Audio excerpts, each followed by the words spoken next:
It is finally time. We got 2 new boxes, 6 new fighters, and tons of awesome new content to go through. So don't go anywhere. We're going to be looking at everything from the newest Unmatched IP, The Witcher.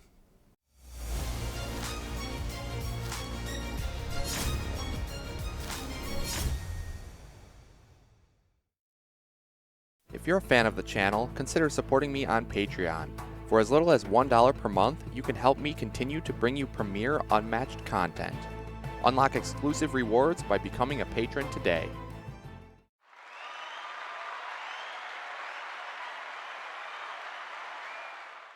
What's up, guys? Zero Skater here, and I'm really excited because today we are going to be cracking open both of the brand new Witcher sets. That's right, both of them. We're going to do Steel and Silver and Realms Fall all on camera here for you guys because there's been a lot of hype leading up to these sets throughout the reveal season and whatnot, and we are finally going to show off everything here today. So I'm super excited. I hope you are too, and I can't wait. So as always, guys, be sure to attack that like button if you enjoy the video and subscribe for more Unmatched content. But with that said, let's not wait any longer, and we'll get into opening The Witcher. All right, so here we are about to open up the new Witcher set, Steel and Silver. So I have never played the Witcher games, so I don't really know much about them. But man, these sets look really cool, just based off of the art and the very small amount of stuff I've seen so far. So we're gonna crack this open and see what it's all about. Got some cool artwork on the cover. It's gonna have Geralt of Rivia, Ciri, and Ancient Leshen. Pretty cool. If we look at the back here, looks like Geralt's gonna have a sidekick, Dandelion. Ciri's sidekick is Ihwarax. And then the Leshen sidekicks are wolves. So I'm sure I'm gonna mispronounce a bunch of this stuff, but man, the Leshen looks super cool, and wolves as the sidekick, that's just awesome, I think. So we'll take a look at the art on the sides here. There's the Leshen art. I think this is Ciri, if I'm not mistaken. And Geralt, I'm assuming. Probably the same there. But yeah, let's open it up and take a look. So what are we going to get in here? We got a little advertisement here about the Witcher sets and some of the other awesome Unmatched sets. We have the Witcher rulebook, set rules. It's very small, only a couple of pages here. It's just a trifold thing. So there are those rules in case you need. Geralt, always prepared. Ciri is source. Leshen is Heart of the Forest. I'm not sure what that is all about, but we will get into that shortly after I actually play the set. This is really interesting. I just saw ongoing schemes. So to have continuous scheme effects that stay in play is super exciting. I can't wait to see what that is all about. And it looks like the battlefield, the one-way paths are back. So that is really cool as well. Just like Raptor Paddock. I love the one-way paths. I think that's really neat. Of course, we have the core rules, as always. We're not going to flip through all this. I believe this rulebook is going in every set moving forward. And then they're just going to have that small rulebook for the set specifics. But core rules are here. My name is on here, right down there. So pretty cool to get some credit in the rulebook. But let's see here. We got some health dials. So I'll be punching all of these out. But there you can see them all.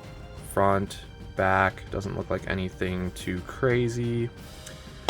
Then we're going to take a look at the map, which I will do more of a little bit of in-depth discussion on the map after I actually play it. But this is Kaer Morhen. I'm not sure what that is. Looks like a snowy fortress almost. Kind of cool, but the one-way arrows are awesome. And I believe they are bringing back, yeah, they are, double-sided maps in this one. So I'm sure a lot of people will be very excited about that. We have Fairyland Forest here. So I don't see anything special about this one other than I see one space with only a single zone. right over here, which is kind of cool, but otherwise just a basic map. But I'm sure people will be happy that it is double-sided. So then let's take a look. We got the rivets, of course. We just toss those to the side. We have the... Well, let's take a look at the minis first. We have Geralt's mini. So let me make sure I can get this in good focus for you guys. Nice power pose here. Looks like he's got 2 swords. From what little I know about this, there's 2 different types of swords. One for killing monsters and one for killing people, I guess. Not really sure, but there's Geralt for you. Then we'll look at Ciri.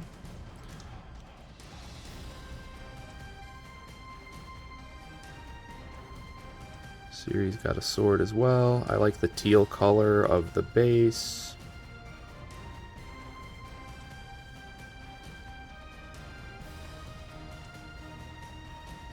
But there you go, there's Ciri.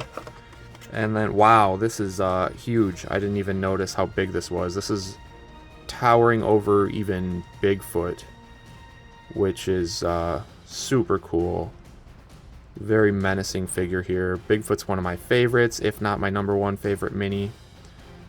This one is just awesome. So cool looking. Alright, so there are the minis for you. We got the sidekick tokens. So what do we got here? We got the wolves. Looks like they are both the same, and they're the same on both sides. So typical token sidekicks. We have whatever this unicorn is. Pretty cool. And we have this guy. I don't know who this is. Looks kind of like a dweeb. I don't know. You guys tell me if I'm wrong. Tell me, oh man, he's so cool. You're so wrong. He's not a dweeb at all. But I don't know. And then we'll quickly open up these decks so we can take a better look at the card back. And after that, I will go and play the set. I always like to do a blind play of the set when I get it, so I don't look through any of the cards, I don't know any of the effects or anything, and it's always super fun time because when you draw crazy new cards, it's always a surprise. This is a really nice looking card back though, I gotta say. It's so clean. I love like the white and gray color of it. The 2 swords, this emblem here, it just looks really, really nice.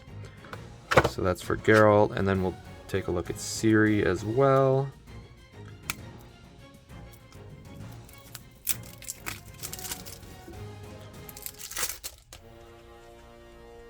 Another really nice looking one here. I like the color scheme. Yet again, I like how simple the card back is. It's very, I don't know, just very clean. I know the original Unmatched card backs, like Battle of Legends Volume 1 and whatnot, were really kind of complicated. There was a lot of line work going on.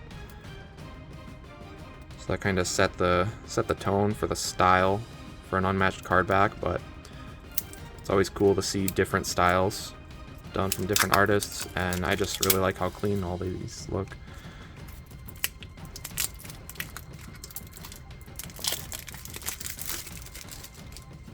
Okay, so here is the Leshen and the wolves. Super cool how you can see the shadows of the wolf pack in the background. I love that.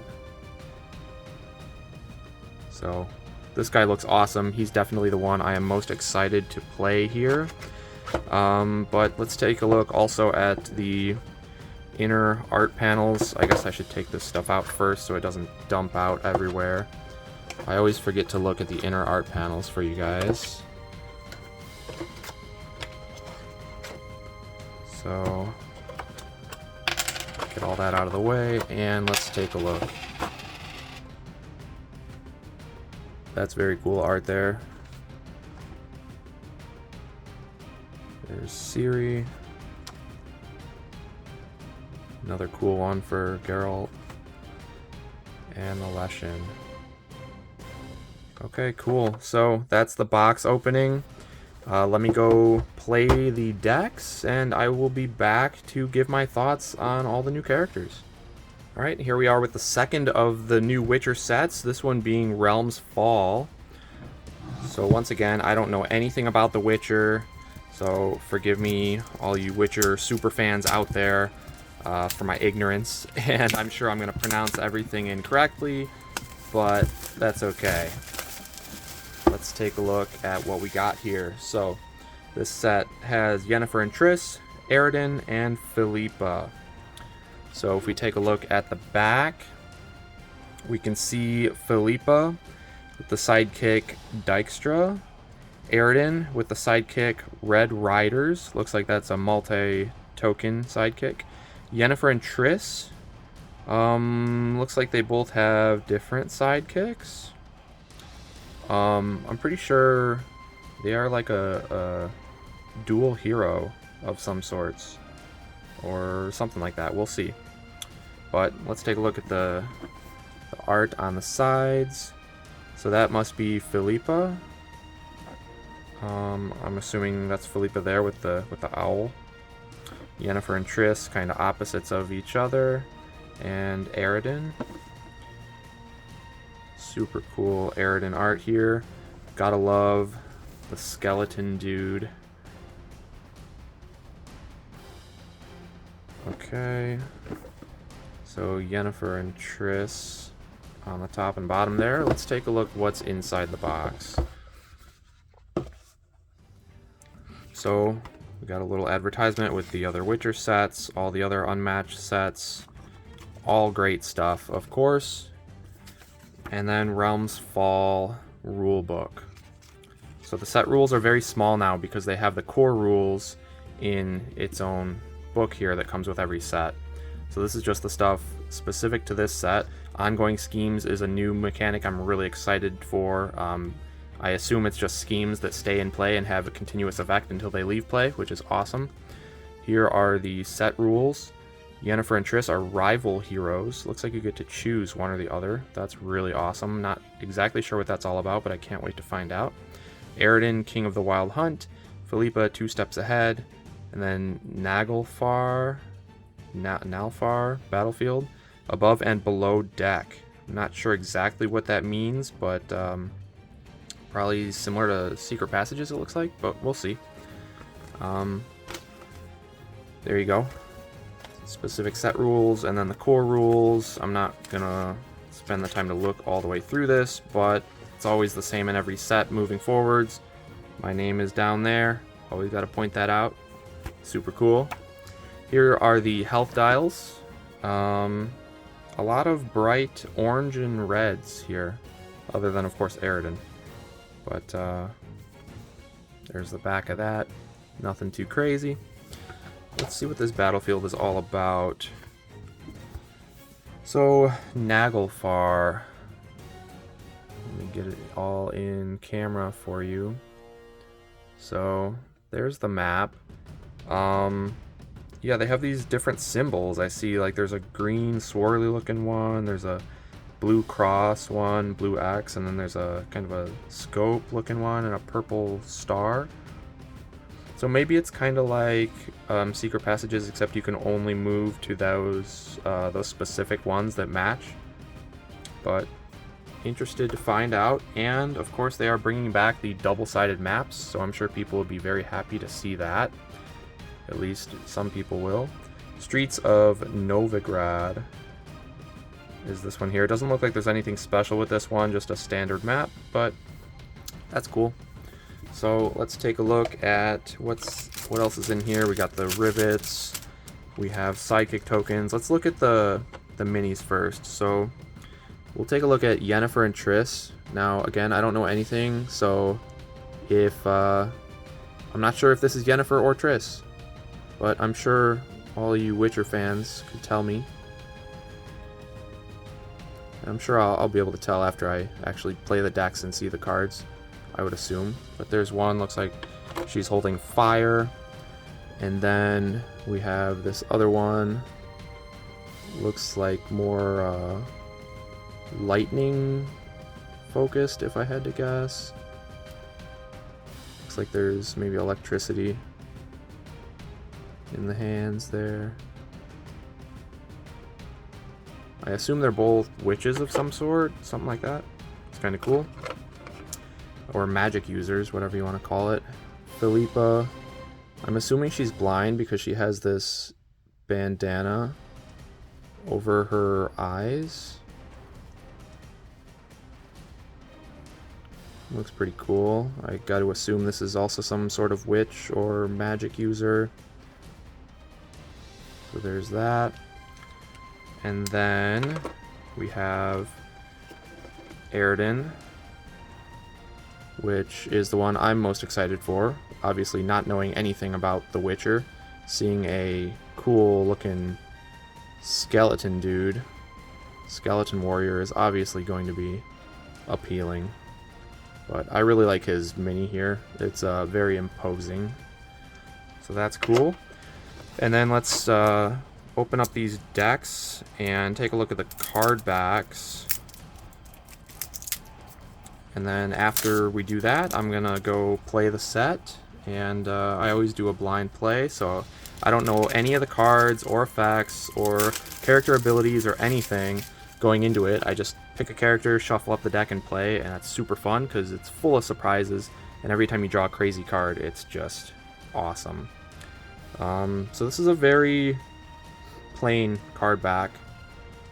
The other set had plain card backs too, but I felt like they were, I don't know, I like the other ones better. This one it's okay, but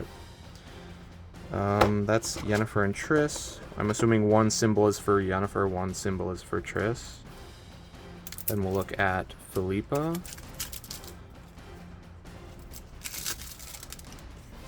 So this one definitely looks like more of a standard coat of arms, more regal, I guess.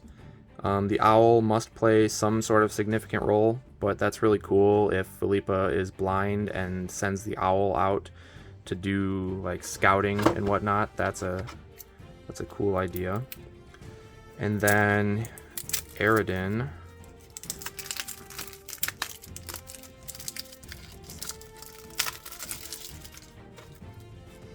Okay, so Eredin.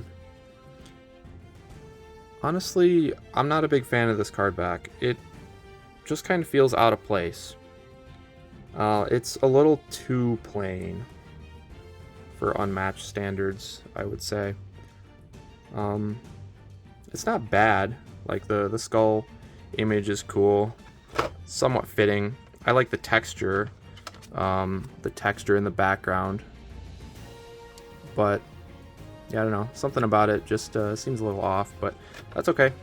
Let's take a look at the inner art panels as well, and then I will go play the set. Oh, we'll take a look at the sidekick tokens as well. So let's see those real quick.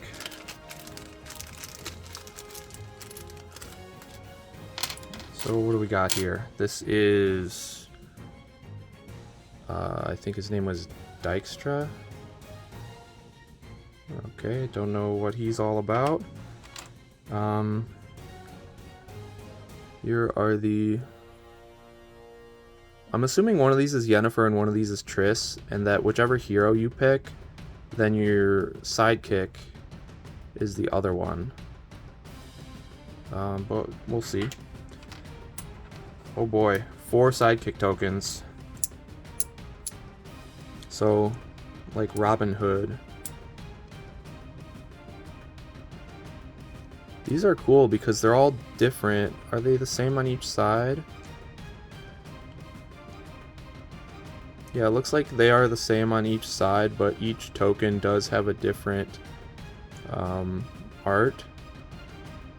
So, I'm not sure if that means anything in terms of them being unique and having different cards or effects based on which one. That would be super cool, but I'm kind of guessing it's just unique art and they're all the same, essentially, just like the sisters with Dracula. But you guys can start a debate on which, what are these guys called again? They're the Red Riders. So which Red Rider is the best Red Rider? I'm sure Baked Goods will lead the charge on that debate. But there's your sidekick tokens. We'll take a quick look at the inner art panels. I got to assume that's Philippa. Here are Eredin and the Red Riders, it looks like. Yennefer Triss. And Philippa again. So, this one is really cool. I'm curious to see what Philippa's all about, because knowing nothing about The Witcher, she seems like she's got a really cool thing going on. Cool lore, I should say. But yeah, let me go take... I'm going to take these for a test run. I'm going to play probably Eredin. He's the one I'm most excited for. And I can't wait to see the decks, and then I will be back to talk about each one after I give them a shot. Alright, so here we are to talk about the first deck, being Geralt. So once again, he's melee with 16 health, move 2. Always prepared is the ability. So at the start of the game, choose your gear. Select a potion, armor, and sword, and shuffle 2 copies of each into your deck. Now, I'll explain what the gear stuff rather, is in just a second. We also got Dandelion, the ranged sidekick, with 5 starting health. So that is the Geralt character card. So let's go ahead and take a look at first the gear. So when it says to choose a potion, well, you have 2 options of potions. You have this, the Tawny Owl, which says draw 2 cards and gain an action. So that happens immediately upon play. And then this is one of the ongoing schemes. So it sits on board and it says if an effect would cause you to discard a card from your hand, you may choose to ignore it, which is obviously insanely strong against certain characters like Sherlock, or Genie maybe, who tend to make you discard a lot of cards, or even Medusa. And you get to choose your gear based on the opposing fighter that you're going up against. So if you're in one of those matchups, go ahead and choose the Tawny Owl, and it's going to protect you from all those discard effects. But you have to discard this card at the end of your turn if you didn't attack. So it incentivizes Geralt to stay aggressive and stay on the offense and keep attacking every turn, otherwise you risk losing your ongoing scheme. So really good. So the other option, you can either choose this one, or you can go ahead and choose Blizzard. So Blizzard says draw a card and move Geralt up to 3. That happens immediately. And then the ongoing effect is opponents can't gain actions. And same thing, you discard this at the end of your turn if you didn't attack. So this is really good against action gain combo characters like the Raptors or Bruce Lee, right? Those characters that tend to gain a lot of actions and be really aggressive. So you can play more of a defensive style in a way, though, because of course you discard it if you didn't attack. So it's kind of defensive and offensive at the same time. You have to keep attacking to upkeep the card, but it is going to protect you from those combos from the opponent. So really interesting choice here. Again, it's just super cool because you get to choose which one fits the matchup best. And then moving on to the armor options for the gear. The first one we have Wolf Medallion. So it's a blue 3. It says immediately cancel all effects on your opponent's card. So it's like Adjust Your Imagination from Bigfoot. And then during combat, if the opposing fighter is not adjacent to Geralt, you ignore the value of your opponent's card as well. So if you're being attacked from range, it's a full negation of the opponent's card, guaranteed. Basically guaranteed anyways. And any other case, even against melee, it's still a super feint. So love to see that. So if you're up against a matchup like Yennefer or somebody where you know you need to cancel a lot of card effects and you're not worried as much about printed values, then you're definitely going to want to have the Wolf Medallion. And then the next option is Armor of the Forgotten Wolf. So this one says during combat, add +1 to this card's value for each fighter adjacent to Geralt, and it starts as a 2. And so if you're being attacked by melee, it's automatically a 3, and it could be more because it's each fighter adjacent. So if you have your sidekick adjacent, you're going to get an additional buff there automatically, and then if the opponent is trying to surround you, you'll get additional buffs. So it's really easy to make this card even just a 4 in melee matchups by having your sidekick adjacent to you. And then after combat, you end the turn. So that's massive because defensive after combats always go first. So similar to Trash Talk and other cards like it, ending the turn cuts off any of the offensive after combat effects that the opponent is trying to get on their attack cards, because this just ends the turn and it skips the attacker's after combat step. So that's really good. It will somewhat, feint the opponent, because a lot of after combat effects are the ones you really care about fainting in the first place. And then this can also get to be a higher printed value, and it's also really good for tempo because ending your opponent's turn means if they attacked you first action, then they don't get to maneuver away and try to kite you. So that is really good if you're trying to stay aggressive. So two really nice defensive options there for the gear. And then we're going to look at the swords. So you pick a sword, you can choose the Sword of Steel, which is a 4 value attack. After combat, gain an action, and if the opposing fighter has 8 or more health, gain 2 actions instead. So this card's absolutely insane for combo potential. It's already a printed 4, so even if the opponent feints it to cut off your action gains, you're still dealing 2 for a punish over the top of the feint. That's really good. And so this is obviously not good to use against sidekicks because typically they don't have 8 or more health, so you're only going to get 1 action gain. But heck, even playing like a blank 4 value attack that gains an action is like a really strong Jeet. So that's really nice baseline. And then if you can get 2 actions out of this card by attacking a healthy hero, it's just ridiculous. So Sword of Steel, very strong offensive power there. And then the other option, you have the Sword of Silver, of course. So another 4 value attack. Immediately, if your opponent's card has a printed value of 4 or more, you ignore its value, which is insane. So if they max value block with something like a skirmish or leap away, you just get to ignore their value completely and deal 4 right there, which is crazy. And the way this card is worded, basically, you're always going to deal at least 1 damage, because if they defend with a 3, it's not going to trigger the immediately, but you are going to deal 1 damage over the top of the 3 in the combat. If they feint it, same thing, you're going to deal 2 for a punish. So it's really good at guaranteeing at least 1 damage. So this one is actually good to use against sidekicks if you really need to confirm the kill for whatever reason. And again, you get to choose based on the matchup which sword you want. So do you want the action gain potential, or do you want the massive blowout potential by negating your opponent's card? So if you're in a matchup where the opponent doesn't have a lot of printed 4s, something like against Yennefer, you probably want the action gain instead, but maybe against Bigfoot, who has tons of printed 4s, you might want the Sword of Silver instead, because gaining actions doesn't really help you when the after combat of skirmish and leap away just avoid the combo anyways, whereas you could have just blanked it and dealt the 4 damage right there in the 1 combat. So really cool choices here. These are all the gears. So again, you're going to choose one of the 2 schemes and put both copies in the deck, one of the 2 defenses, one of the 2 attacks. So your potion, your armor, and your sword. And you get to choose that after you find out who you are going up against. So that is just a super cool and unique aspect to this character, which I think is incredible. I've wanted stuff like this ever since I saw Buffy with the sidekick choice. I think that's one of the coolest things in the game to date. Just having that flexibility to change up your character based on the matchup is amazing, and I would love to see more of this kind of stuff in the future, but this is just all amazing stuff from Geralt. But let's go ahead and get into the rest of his deck. So first card scheme here, the only other scheme in the deck is Witcher Senses. You search your deck or discard pile for a gear card and add it to your hand. And if you took it from your deck, you shuffle this card back into your deck. So this is like Lady of the Lake, what Lady of the Lake always wanted to be or should have been. Because if you search from deck, you still shuffle this back in, which is incredible, because then you can use this again later to get it back from your discard pile. So you're not losing any value by searching a card from deck with this. And this is one of the first kind of tutor cards we've seen in Unmatched, which is awesome to see as well. I love that kind of stuff coming from, you know, other TCGs myself. Tutor effects are always really strong, and Lady of the Lake just wasn't because of how it worked, but this one is spot on how you want to do that kind of effect.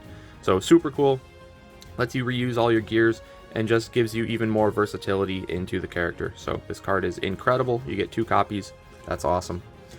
Next up, we're going to see a 0 value attack called Igni. So after combat, you deal 2 damage to the opposing fighter and 1 damage to each other fighter adjacent to Geralt. So 2 auto damage is really good.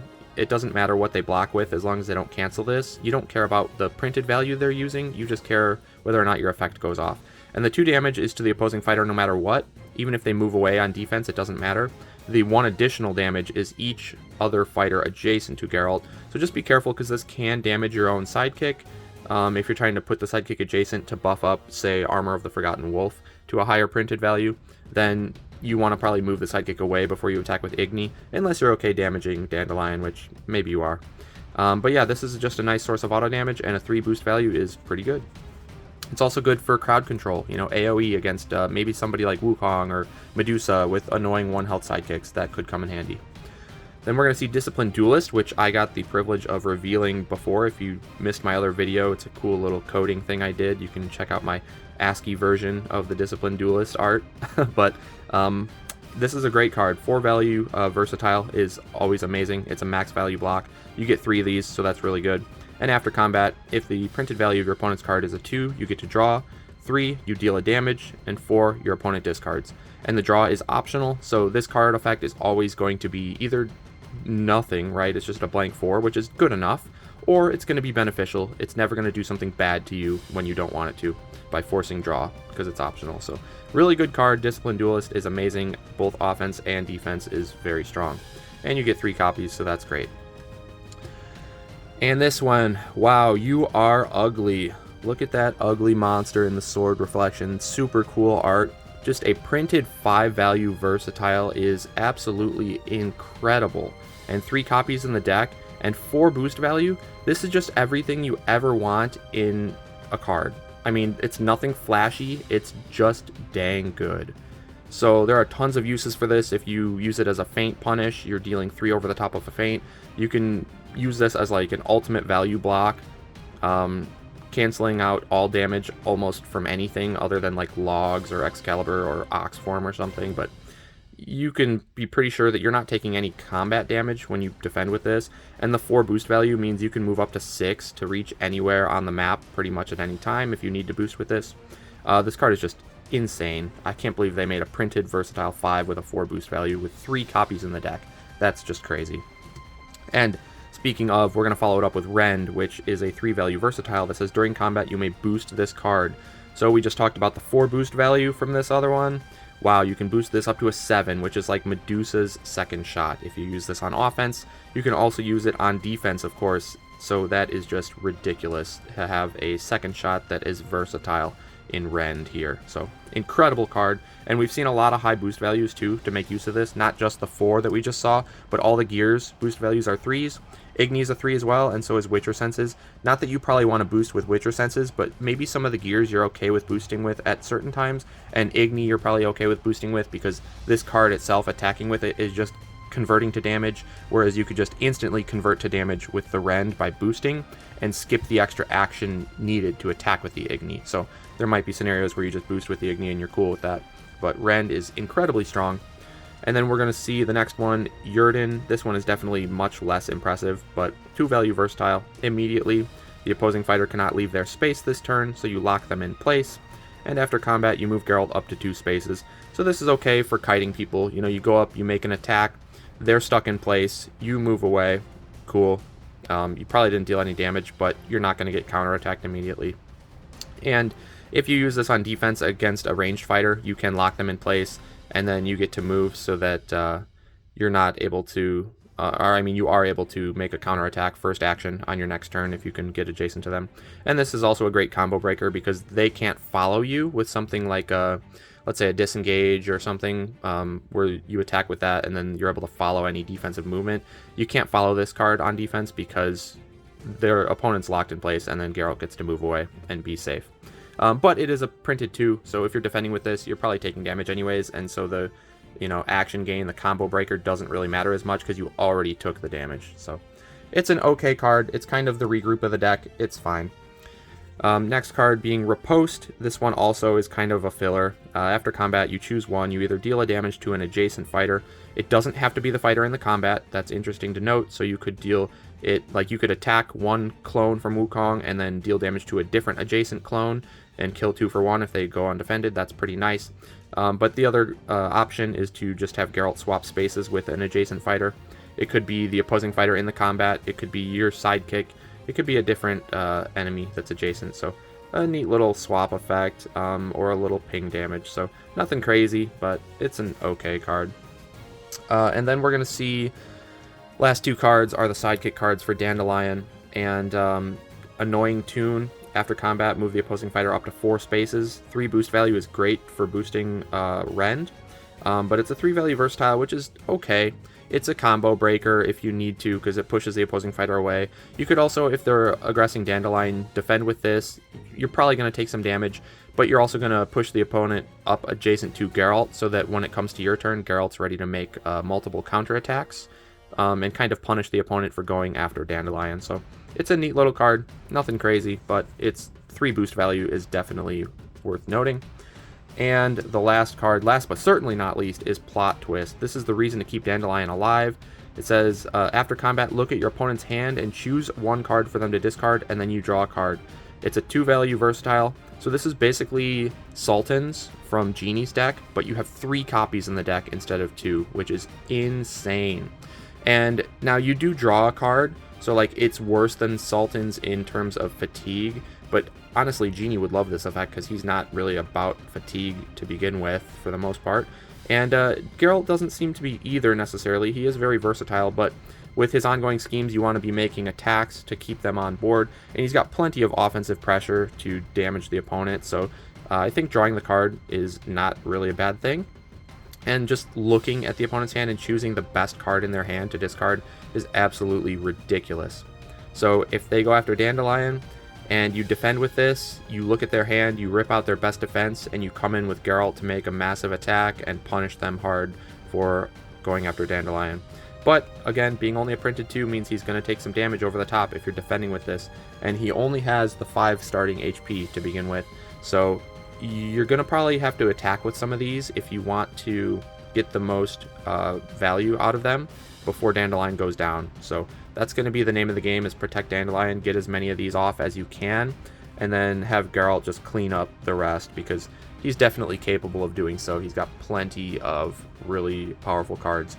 But yeah, that's Geralt for you. He's just super cool, very fun being able to choose and modify your character based on the matchup, and just a ton of versatility in-game with all of these awesome different options. Okay, next up we're going to talk about Ciri. So Ciri is a move 2 melee fighter, 15 starting health. Sidekick is Irhara Quax. The 7 health sidekick there, Unicorn. The ability is Uncontainable Power. So this means once you get 7 source cards in your discard pile, effects on Ciri's cards cannot be cancelled. So that's really strong, as we know we've seen a similar effect with Sherlock or Winter Soldier. When your card effects can't be cancelled, it makes feints into blank 2s, which really hinders the defensive power of an opponent's deck. But of course you got to get up to 7 source cards in your discard pile in order to turn that effect on.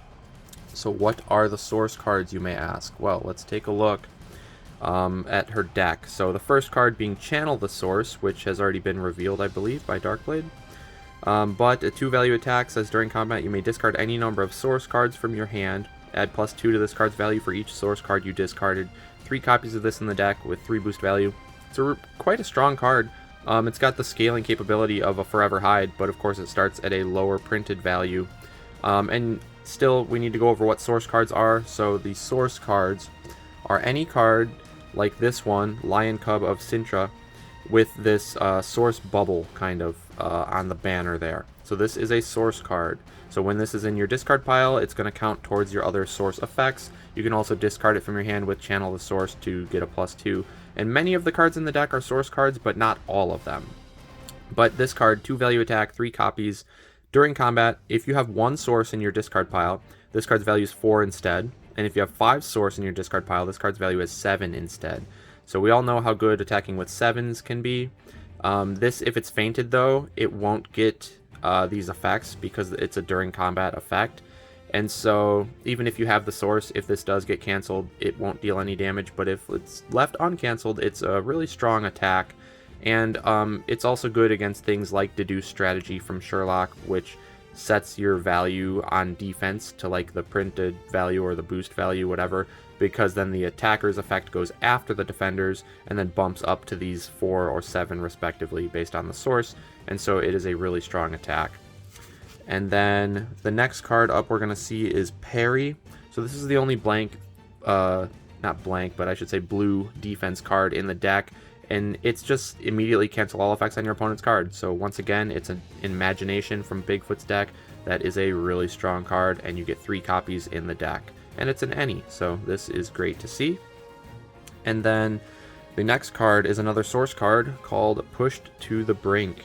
So this card is a 3-value versatile. After combat, if you have 2 source, you deal 1 damage to the opposing fighter, and if you have 7 source, you deal 2 damage to an opposing fighter within 3 spaces of Ciri.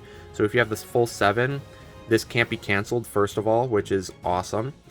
And then you can deal the damage to any fighter, not just the one from the combat, any fighter within 3 spaces of Ciri. So that's really, really strong. It's an uncancelable counterpunch at that point. It's like a counterpunch plus, and we all know how good counterpunch is. So really, really good card here.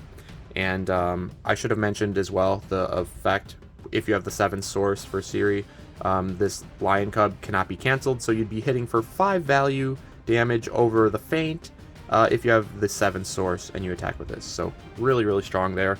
And this Push to the Brink is an excellent source of auto damage as well. And it can be used on defense, so that's really, really strong. Another source card coming up next, we have Zirael. So during combat, if you have 3 source, this card's value is 4 instead, so that makes it a max value block. That's very good. And if you have 5 source, this card's value is 4 instead, and your opponent discards a random card. So a max value block that also forces a random discard is better than a Hiss and Slither from Medusa, because that's a chosen discard. So if you get the high source levels, this card is ridiculous value. You probably don't want to attack with this, because it wouldn't deal any damage over a feint unless you have the 7 source to make yourself uncancelable. But until that point, you probably don't want to be attacking with this, and even once you get to 7, there's probably better attacks. But this is a fantastic defense card, even at only 3 source, so it turns to be a good card very early on. Just max value block is great. And then it is a source itself, so you can start defending with this at 3 source and then build up to that 5 and 7 source mark by defending with these. So really good card there. 3 copies in the deck is great to see. Next card is another source card, and we're going to see the Lady of Space and Time. And this card is crazy because it's a source card itself, and then after combat, if you have 3 source, you return a card from your discard pile to the top of your deck. So that is like recursion that's also preventing your fatigue timer, because it's loading the card onto your deck, and that's absolutely insane, actually. So to be able to do that twice in a game, technically you could loop these cards themselves if you have the second copy. Keep looping them to the top of your deck, but they're only printed 2s, so you probably don't really want to do that, actually. I think in that case, hands from like Red's deck is better to go straight to your hand. But looping something to the top of your deck, if it's just a really powerful card, is crazy. And then if you have 8 source, you return the card to your hand and you draw a card. So at that point, I don't think it gets much better, honestly. It does go straight to your hand, so you can use it right away, but you're also drawing a card, so you're going -1 in deck count when concerned of fatigue, versus +1 in deck count for the first effect.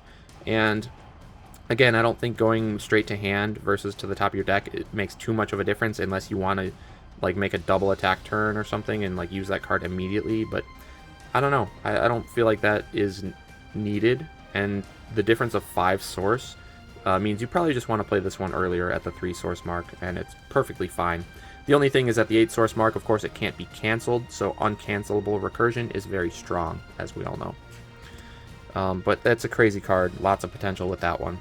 Next one is just a simple but effective card called Blink. It's a 4-value versatile, so max value block. After combat, move Ciri up to 3. She may move through opposing fighters. So really, really good. If you're at 7 source, this can't be cancelled, so you can use this to kite the opponent and probably deal some damage and guarantee yourself to get away. If you use it on defense, it's a max value block, like I said. It's also a combo breaker, and this doesn't rely on having source. So it's just a really good card, and 3 copies in the deck is awesome. Then we're going to see the first scheme in the deck, Child of the Elder Blood. It's a source card itself. If you have 4 source, when you activate this, you deal a damage to each other fighter in Ciri's zone. If you have 9, you deal 3 damage to each other fighter in Ciri's zone. Dealing 3 auto damage with a scheme is absolutely ridiculous. It's almost unheard of. The only thing I can think of is Step Lightly from Invisible Man, and that takes a lot of setup, and that's like his signature card. So to be able to deal 3 to not just one fighter, but every other fighter in Ciri's zone is ridiculous. These do damage your sidekick, so be aware of that. And if you don't have 4 source in the discard pile, this card is literally a blank pass, does nothing. Which might be okay, but I doubt it. I mean, you probably want to just save this. So it's probably a dead card in hand until you get up to at least 4 source, because then it can be used as AoE against token sidekicks really well. But really, you probably want to be building up to the 9, because 3 auto damage is absolutely ridiculous. And you get 2 copies of this in the deck, so it's upwards of 6 auto from just those 2 cards. That is a lot of damage. And then we're going to see the ongoing scheme for Ciri. It's called Unicorn Ally. When you play it, Ciri recovers 2 health, which is incredible. And then ongoing, after each combat your fighter is in, you draw a card. And then you discard this at the end of your turn if you have 5 or more cards in hand. So, this is a weird one. The healing makes me think, oh, it's a pass. That's great. But then the ongoing effect says after each combat you're in, you draw a card. So it's forcing card draw, which means the pass is nullified and you're pushing yourself closer towards fatigue. So then it makes me think, oh, well, it's not a pass, it's more so used as an aggressive tool. But then the condition is discard it at the end of your turn if you have 5 or more cards in hand, and that is the opposite. You know, it's contradicting the card draw. So card draw means you want to be aggressive and you like to draw cards, but then drawing too many cards will force you to discard this scheme. So it's a weird one. I don't quite know how to evaluate it. I'm really curious to see how this one plays out. But if you can play at a low hand, I mean, this card could be pretty strong, just giving you a free card draw and letting you keep up aggression. So it's an interesting one. We'll have to see how this one works out.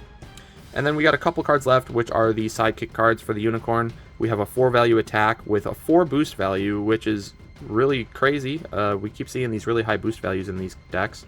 But the Bane of ANL, after combat, you get to move the Unicorn up to 4 spaces. He may move through opposing fighters, and then you deal a damage to an opposing fighter he moved through. So it's almost a Stallion charge like Yennefer, but it only deals the damage to one fighter that was moved through, not all fighters that are moved through. So it's not AoE, but it still is great movement and auto damage, and it's a 4 value printed attack, which is really powerful. Oh, hi Taz. Sorry guys, Taz is gonna ruin our setup here. But yeah, this card is crazy. With 3 copies in the deck is some really strong attacks for the Unicorn, and it makes sense for the Unicorn to be able to attack and then move away. So really strong card. And then the last card that the Unicorn has is Searching Strike. So 3 value versatile. After combat, if you won the combat, you can search your deck for a source card, reveal it, and add it to your hand. It's also got a 3 boost value, which is great. So these cards, even if the sidekick goes down, are really good to boost with. But this being only a printed 3 is not likely to win any combats. And on offense or defense, it's just, I don't see the effect triggering much at all. And even if it does trigger, that's really cool because it's yet another tutor effect. Getting to search for any source card is pretty cool. You can find the one that fits in the given scenario. But yeah, I don't know. This card's not that great. It's just okay. I think the boost, you'll probably boost with it more often than not. And you got 3 copies in the deck. But yeah, that is Ciri for you. This is a hard one to evaluate because it's similar to Little Red in a way where you gotta, you know, use your source cards and your effects at the right time. It kind of reminds me of Tesla as well, or Beowulf, where you have this other resource you're managing and you have all these amazing effects like Tesla does, but you can't get every single effect in every game. So you kind of have to pick and choose. So it's like, which source cards are you going to be using early on to load them into the graveyard and not really get their effects? And then which source cards are you going to be using later to get the crazy effects? And I think Lion Cub is something you can use early because even if you have 1 source, it's a printed 4, which is fine, you know? And it's a source card itself, so I think that's okay to use early. I think this Ziriel is good to defend with early after you get to at least 3. Push to the Brink is okay because it just goes from 1 auto damage to 2 auto damage. So I think using it at the 2 source mark is okay for Push to the Brink. And Lady in Space and Time is good at 3 as well. So I guess plenty of them are good at pretty early amounts, but the very first one you use, unless you're discarding them with Channel the Source, is just going to be kind of blank and useless. So yeah, I don't know. This is an interesting character, and it's very cool to see the management of the alternate resource. Come on, Taz. Sorry, everybody. Say hi to everyone in camera. Okay, that's going to do it for Ciri, everyone, and we're going to take a look at the third and final deck from the Steel and Silver, being the Leshen. Okay, so next up we have the Ancient Leshen. So Leshen is a 13 health hero who is ranged with a move value of 1.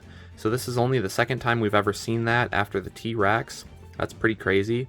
Your sidekick are the Wolves, which you have 2 of, and they are token sidekicks, melee, and your ability is Heart of the Forest. So you add +3 to the value of Leshen's attacks if it already attacked this turn, which is insane attack buff, even more than something like Golden Bat, but a different restriction. So it's on your, basically your second attack. If Leshen has already attacked once in the turn, and then he makes a second attack, you're going to get +3 to that second one.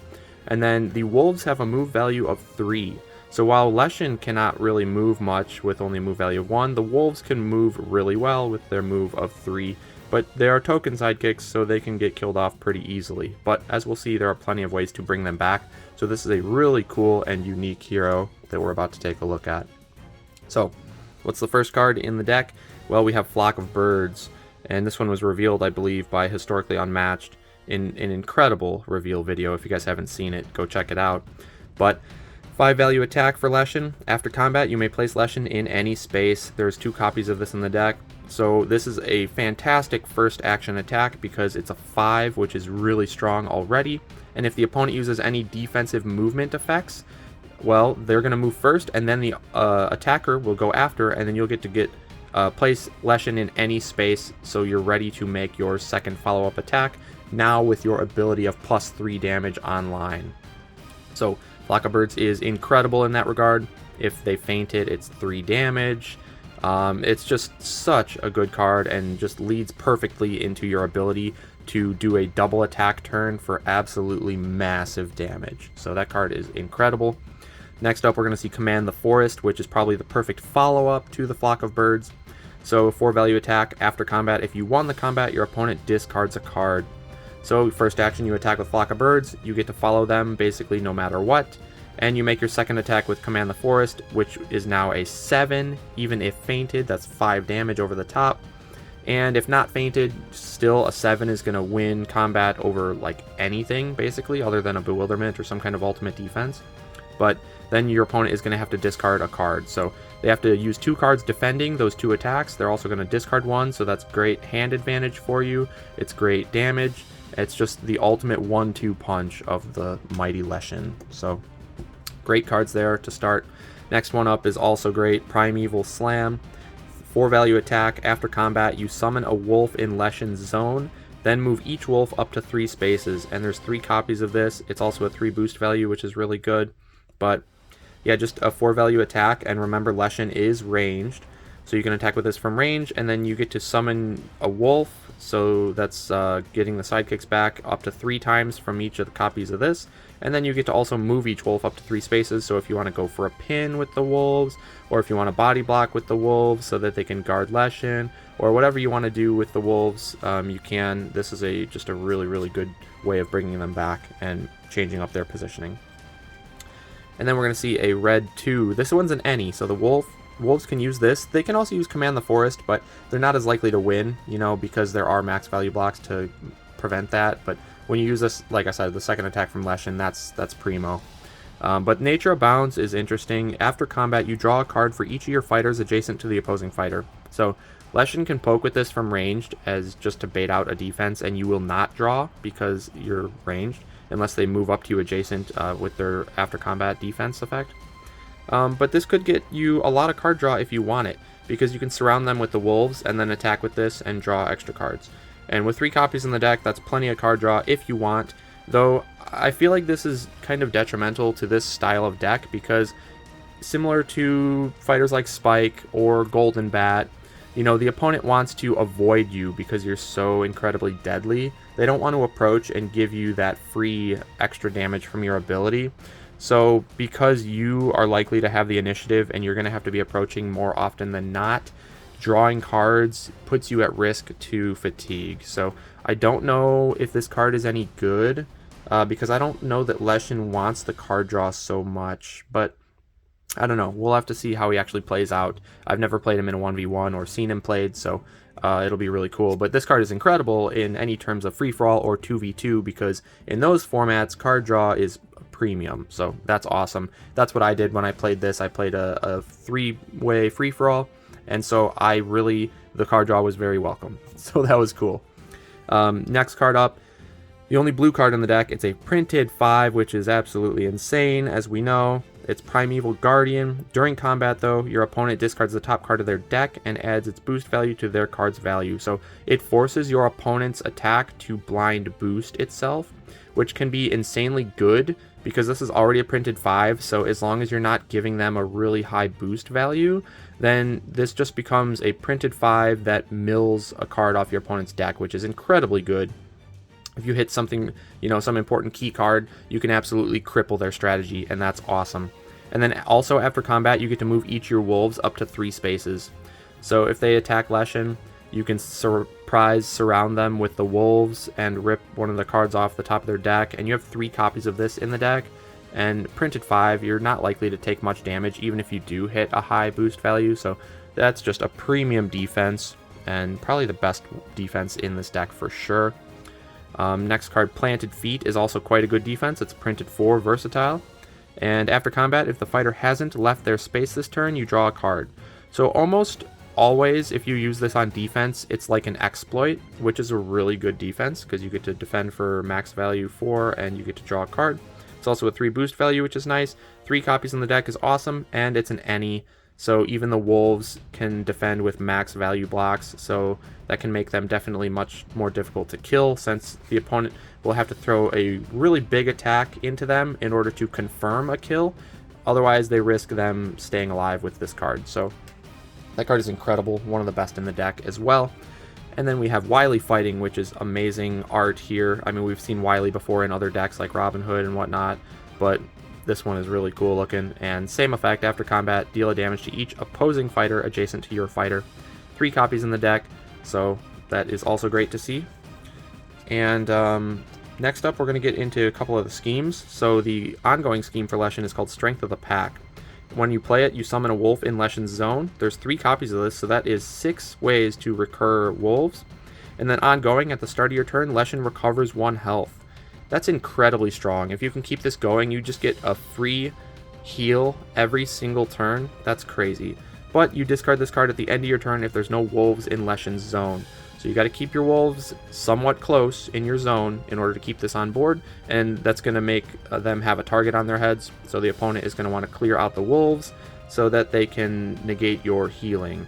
But again, this card itself summons a wolf, so helps you get it back and keep the card on board instantly. So 3 copies of this in the deck is incredible. It's an amazing scheme. It is just such a unique thing, and it seems like it can really run away with a game if you just keep this on board basically the whole game. That's just a ton of extra healing, and that's amazing.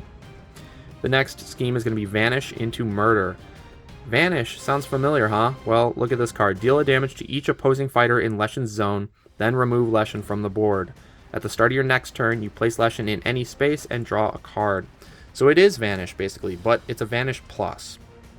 Because you're dealing 1 auto damage to every opponent in the zone when you remove him, which is awesome. So that's really good AoE for things like Wukong and whatnot, Medusa. And you also get to put him down next turn in any space. And because his move value is 1, that is a very welcome effect, because you get to warp down anywhere on the board, ready to make an attack as your first action, and hopefully with Flock of Birds into the Command the Forest for the 1-2 wombo combo there. But you do have to draw a card with this, which can be good or bad. I don't know. Like I said, I don't know how this fighter is going to play out in a 1v1 in terms of fatigue and initiative and whatnot, but drawing a card at least gets you ready to probably do your double attack turn with more comfort, because you'll have more options to attack with and hopefully more defenses in hand. So this card is just really cool. It's also a 3 boost value, but I don't think you'll ever use it for boost. This is one of the best cards in the deck, I believe, because it lets you set up your ability so well. And then just a couple more cards for the wolves here. We have Disturbing Howls, 1 value attack, but after combat you move the opposing fighter up to 2 spaces and you gain an action. And with 3 copies of this in the deck, that's really cool, because the wolves get to push the opponent around and do combos at the same time. So even though it's a one printed, you don't care about that. You just hope that they defend and waste one of their defenses. You get to gain an action and push them, and maybe you can even push them into Leshen's zone so that Leshen can make a double attack. Like if the opponent approaches one of your wolves, tries to kill it, they don't overcommit, and you defend with planted feet and you keep them alive on defense, then first action you attack with the Disturbing Howls, they do whatever, and then you're able to push them into the Leshen's zone now, and then make the double attack from range with Leshen. That's really strong. So Disturbing Howls is a really cool combo card that can set up some neat plays. And the last card here is Harrying Strike. So 2 value versatile for the wolves, and during combat add +2 to this card's value for each of your fighters adjacent to the opposing fighter. So it's probably going to be a 4 at least, because if you attack with this, the wolves are melee, so they'll be adjacent. That'll be at least a 4. If you have both wolves, it makes this a 6. And then if you have Leshen in addition, it makes it an 8. So this can go up to an 8 with all fighters adjacent. Triple surround, that's a really deadly attack. Probably makes them want to feint. If they have it, they probably will. But this is also a good defense, because just for a single wolf, if it's a melee fighter attacking the wolf, this is a 4 value block, which again, max value block makes them hard to kill. And if you have both wolves set up adjacent, like in a little triangle pocket, you can maybe get this up to a 6, which is almost guaranteed to keep a wolf alive, barring any auto damage. So 3 copies of this in the deck is a great defense for the wolves to have, and a really cool card, and incentive for keeping them alive. But yeah, that is Leshen for you, the whole deck. It's I don't know, this one is really hard to evaluate, like I said, in a 1v1 context, because I think you really just have to grind some games with him and see how it works out. To me, it looks like he's going to have the initiative, which is a big problem for him because he only is move 1, and then he's not likely to get his ability off often enough. But Vanish into Murder sets up double attack turns really well with Flock of Birds and Command the Forest. So maybe you're able to get enough damage with those, along with some wily fighting, maybe defenses for pings, and maybe some Disturbing Howls turns. Maybe you're just able to get enough damage that way. But I don't know. It's hard to say. But he is really unique. One scary thing to note is that he barely has any defenses. If you look, Leshen has 3, 6, 9 defenses. That's it for the entire deck. The wolves have more defenses than him. Well, I should say the same amount of 3, 6, and 9, because the wolves can't use the Primeval Guardian. But that's scary. 9 defenses is less than Raptors, and Raptors are historically the worst defensive deck in the game. Well, now we have a new king in that regard, being the Leshen with only 9 defense cards, less than Muldoon, less than Raptors. That's just very scary. But the opponent probably doesn't want to attack him very often, because he can attack from range. So if he's approaching and attacking, he's just going to attack from range. And then if the opponent approaches him to attack, he's happy with that, because then he gets to make better use of his ability. So I don't know how much the low defense count matters, because the opponent is probably running away from him more often than not. But the wolves are really good at chasing as well, being move 3, and so maybe just the wolves poking the opponent is decent. I don't know. I'm really curious to see how this guy plays out in a 1v1. Can't wait to test him out for myself. But yeah, that's going to do it for the Ancient Leshen. Okay, so moving on to the Realms Fall set, we're going to start with Yennefer and Triss. And so we're going to show both the hero cards. If you are Yennefer as the hero, you are ranged 14 starting health, move 2. Triss is your sidekick, also ranged, starting health of 6. And at the beginning of the game, you get to choose Yen or Triss to be your hero. And if Yennefer, then you get Sorceress of Vengerberg. So immediately, if Yennefer is attacking, you may boost her attack. This effect cannot be cancelled. That is absolutely insane. This is what King Arthur always wanted to be, because you get to see the opponent's card before you decide whether or not you want to boost, and it can't be canceled, so you're not wasting any extra cards even if you get fainted. And yeah, that is just ridiculous. So the offensive power of Yennefer is insane. Now, if you are Triss, then you get the same stats, but you have Yennefer, of course, as your sidekick, and then your ability is Marigold the Fearless. So after Triss plays a scheme, you get to deal 2 damage to a fighter adjacent to Triss. So 2 auto damage to an adjacent fighter every time Triss plays a scheme. That is really strong auto damage, so that's pretty scary as well. So both seem very powerful. And let's go ahead and take a look at the deck. So the deck doesn't change, remember, you just get to choose one as the hero, and you'll get that ability, and the other becomes the sidekick. So basically you just kind of choose between two hero abilities, which is really neat. But yeah, let's go ahead and take a look at the cards in the deck. So the first card, Yennefer only attack, is called Incinerate, and this card is absolutely ridiculous. It says this card's effects cannot be cancelled, and then during combat, your opponent may discard 2 cards to ignore this card's value. There are 3 copies of this in the deck, which is the scariest part. So anytime you're evaluating a card, you need to think about how the card is going to play with each of the different hero abilities. If you are playing as Triss, as the hero, then this card is not nearly as scary, because when Yennefer is attacking you, you can kind of predict that this is going to be the attack, and you can just say, okay, I'll take it, undefended. They flip Incinerate, and then during combat, you can discard 2 cards to ignore this card's value. And then you spent 2 cards to their 1 card, but you also negated all damage, and so like it's not that bad in that case. But the problem with this card comes when Yennefer is the hero. Because when Yennefer is the hero, you cannot just take an attack undefended, because every attack, she can just boost it. And so if you're like, okay, I'll take it undefended, and Yennefer was only attacking with, let's say, a 3, well, she could boost it upwards of a 5 or 6, probably pretty easily, and you can't afford to be taking 5 or 6 damage undefended. That is definitely game losing. So when Yennefer is the hero, you have to respect every single attack being thrown at you, kind of like you do with Medusa because of Gaze of Stone. And that's just really, really threatening, so you defend, and then if it's this card, well, it's just crazy, because if Yennefer boosts this card up to, let's say, a 10, well, you played your defense card, and you either are going to take probably 6 plus damage if you don't discard to this ability, or you're going to discard to the ability 2 more cards to fully negate it, but then you discarded 3 cards from your hand in a single attack, and Yennefer only discarded 2, the one used here as an attack and the one used to boost. And that is just insane, like, value. To lose 3 cards in a single attack is ridiculous. And, you know, if Yennefer attacks as a second attack with another Incinerate, you are just going to crumble. It is absolutely going to incinerate you. And this card is potentially a problem. I mean, it's just such a threatening attack. And with 3 copies in the deck, it's absolutely ridiculous. Like I said, it's much less scary when Yennefer's the sidekick, but when Yennefer's the hero, this card is an absolute menace.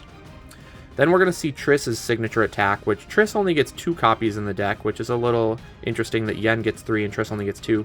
But it's called Marigold's Hailstorm. After combat, your opponent chooses 1. Either they discard 2 cards, they deal 3 damage to their hero, or they discard the top 4 cards of their deck. So the opponent gets to choose, but all of these options are so incredibly backbreaking that it doesn't really matter. I mean, it's going to be devastating no matter what.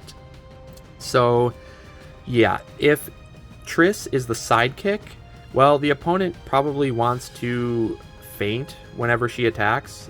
Even when Triss is the hero, honestly, you don't really want to be feinting against Yennefer because the feint doesn't cancel Yennefer's boosting ability. So you probably just want to feint whenever Triss attacks you, because this card is just so incredibly devastating. You do not ever want this to trigger, because if you don't feint it and you defend, well, again, you spent 3 cards. If you discard 2, you spent 3 cards to their 1, or you defended and maybe blocked full damage in combat, but still take 3 auto damage, which is crazy, or you just discard the top 4 cards of your deck. So unless you're a fighter like Daredevil or something who can go infinite in their deck, and that's not really a concern, well, losing 4 cards might just make you lose the game, because that's 4 cards down in fatigue. That's potentially key cards that you're losing that you'll never get back. You can almost never pick this option unless you're sure that what you currently have, like the damage you've already done to them and the cards that you currently have in hand, if you're sure that you can close out the game, you know, with those resources. Otherwise, if you can't, I don't think you ever pick discard 4 from the top of your deck, because that's insane. I mean, maybe in a 2v2 or a free-for-all, that's not as impactful because you're not so much worried about fatigue and playing a value game, but in a 1v1, losing 4 cards from your deck is just, you lose the game, basically. That's insane. So, This card is absolutely ridiculous, and you want to cancel that by all means. Then we're going to move into the rest of the deck, which are Ennies. So these are the 2 signature attacks that each of the fighters get, and you get to, of course, choose which one's the hero, so you choose your ability. But then the actual rest of the deck is always going to be the same. So Echoing Blast, after combat, if you won the combat, return this card to your hand. 3 value attack.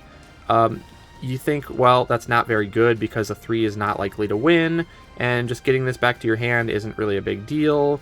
There's 3 copies of this in the deck, so you might think it's mediocre, but if you're Triss as the hero, yeah, it's mediocre for sure, but it's still good against like token sidekicks, because if you attack a token sidekick and they just don't want to spend a card to defend, then you didn't lose a card killing the sidekick, because this card will go right back to your hand. So that's really nice.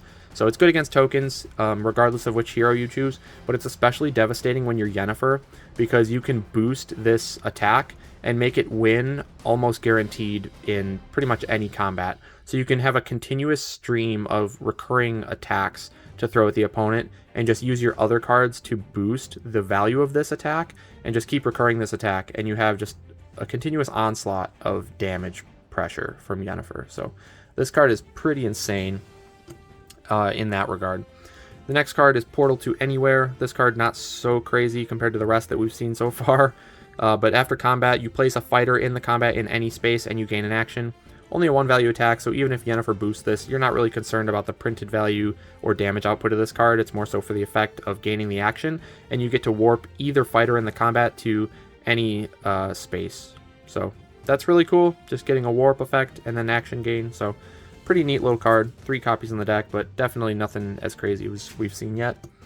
Then we have the blue defense printed 2, Paralyzing Fetters. Immediately, the value of your opponent's card is equal to its printed value, and it cannot be changed. So this is like a Stasis Diffuser from Jill Trent, but it's a 2 value instead of a 3, so that is definitely significantly worse. If you defend with this against something like a Log, who already had a high printed value, and just they don't care about that. So this is not good against high printed values, but it is good against cards like Momentous Shift and things that buff themselves up. Locking it to the printed value can be pretty good, but definitely one of the weaker defenses in the deck, because when we look at this next one, Magical Barrier, this is a max value block at a 4, and immediately your fighter recovers 1 health, and that's really, really good. Not only is it a max value block, but it's like a pseudo 5 value block. If the opponent doesn't hit with the full 5 damage over it, then you even get the max value block plus a net healing. So that's really, really good. This is kind of like the Magic Lamp from Genie. It doesn't have as much potential upside in terms of healing, but it's a printed 4, so that is really good. So 3 copies of this in the deck. It's an Any, it's a 3 boost. This card's just incredible. So that's definitely the best defense card in the deck. Otherwise, the defensive package of this deck I think is pretty lacking, which is good to have somewhat of a weakness, because the offensive power is crazy in the deck. So Ball Lightning is a 3 value Any, versatile. After combat, if you won the combat, your opponent discards a card. Otherwise, both players discard a card. So again, if you're attacking with this as Yennefer, you can boost it and almost guarantee that you win the combat, and then only the opponent will discard, but you had to discard to a boost. But your discard at least converted to damage, where the opponent's didn't. So almost no matter what, both players are going to be discarding an extra card when this is used as an attack. If it's used on defense, it's not likely to win at just a 3, so probably both players are going to discard. So I don't know, it's an okay card. It seems fine. More discards are always nice to pressure the hand, especially when you can have mass discard pressure with things like the Marigold's Hailstorm or the Incinerate. You can really just put the pressure on your opponent's hand count and make it so they can't defend optimally, and so you can land your gigantic hits here.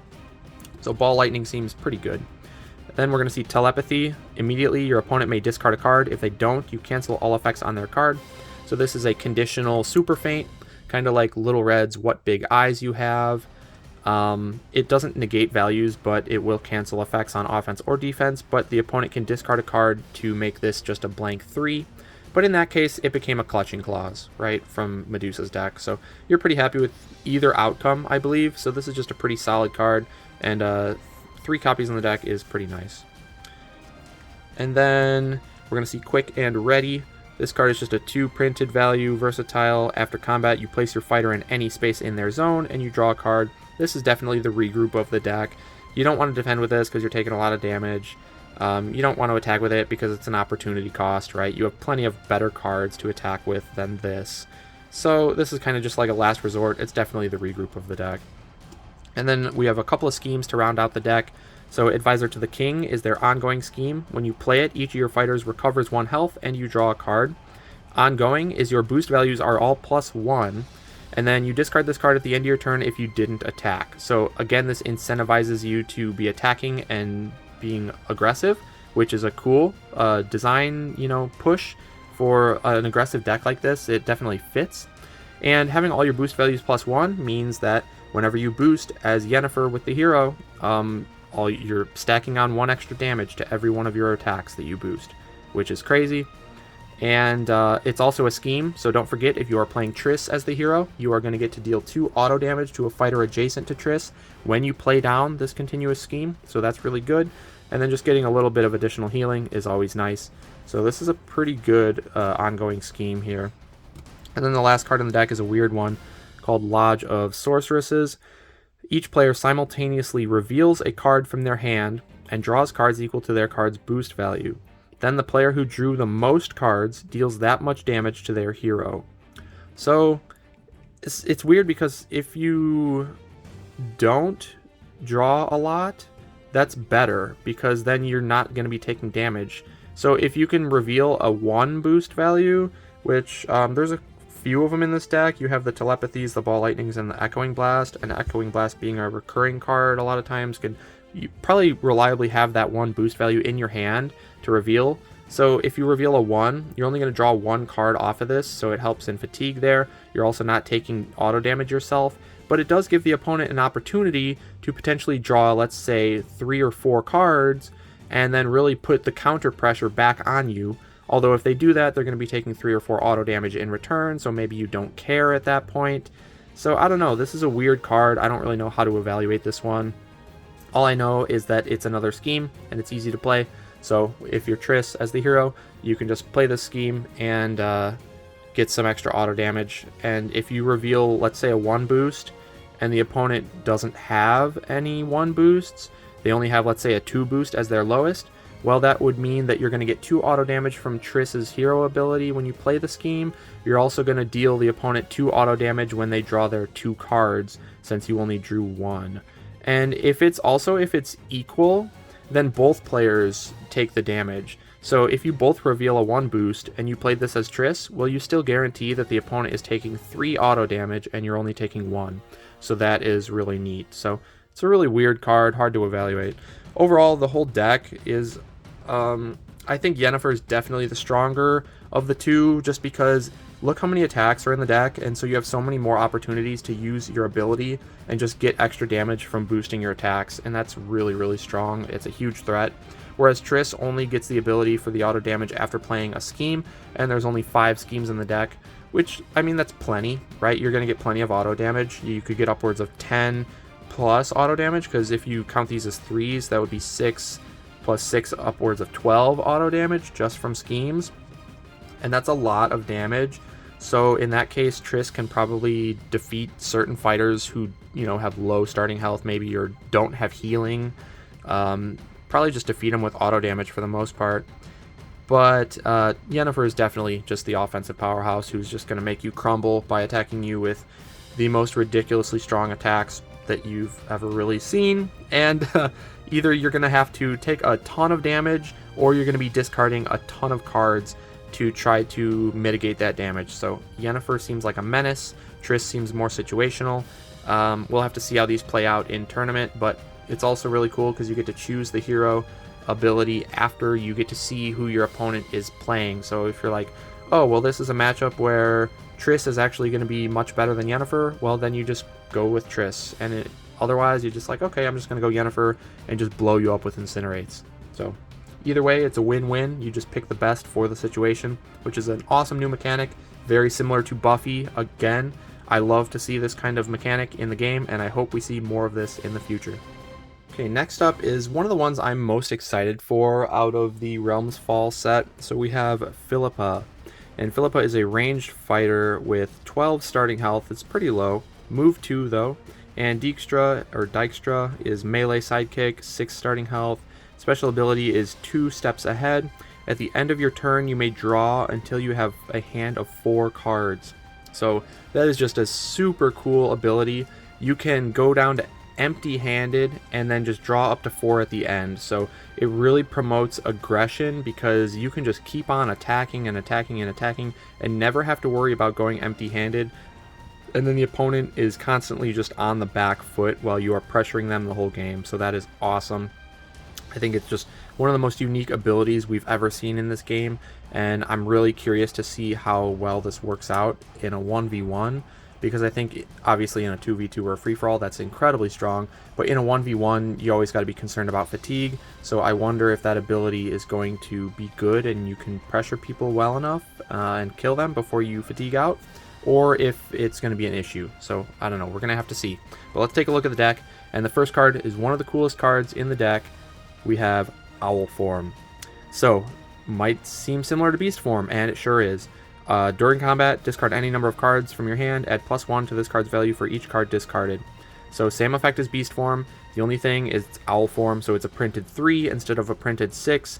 Now, that definitely does make a massive difference, because you'd have to discard 3 cards to even get this to match the base value of Beast Form, and then to get any additional damage is even more costly. So, there's 3 copies of this in the deck though, and it's a 3 boost value, so that's important to note. And if you do go empty-handed with this, well, you always get to draw back up to 4 cards at the end of your turn.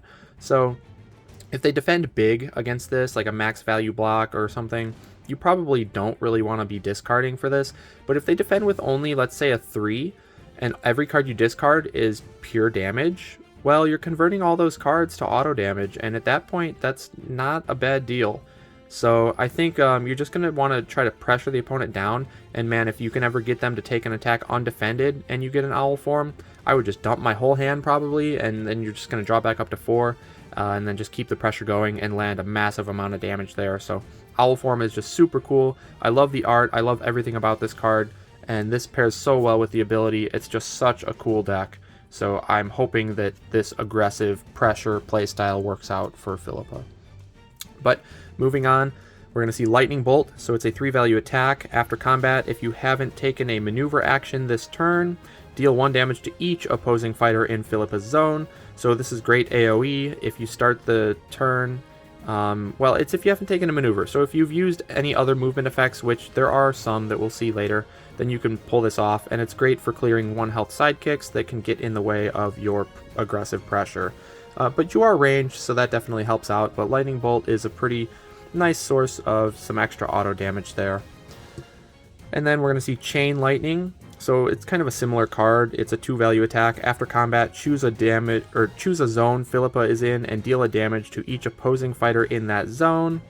So yeah, it's kind of the same effect, honestly. I'm surprised they did such similar effects on 2 different cards, just dealing damage to each opposing fighter in your zone.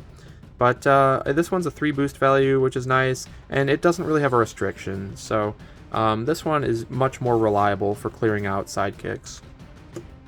And then we're going to see Regicide. Now this card is awesome because it's a 4-value red, and then during combat, if the opposing fighter is a hero, this card's value is a 6 instead.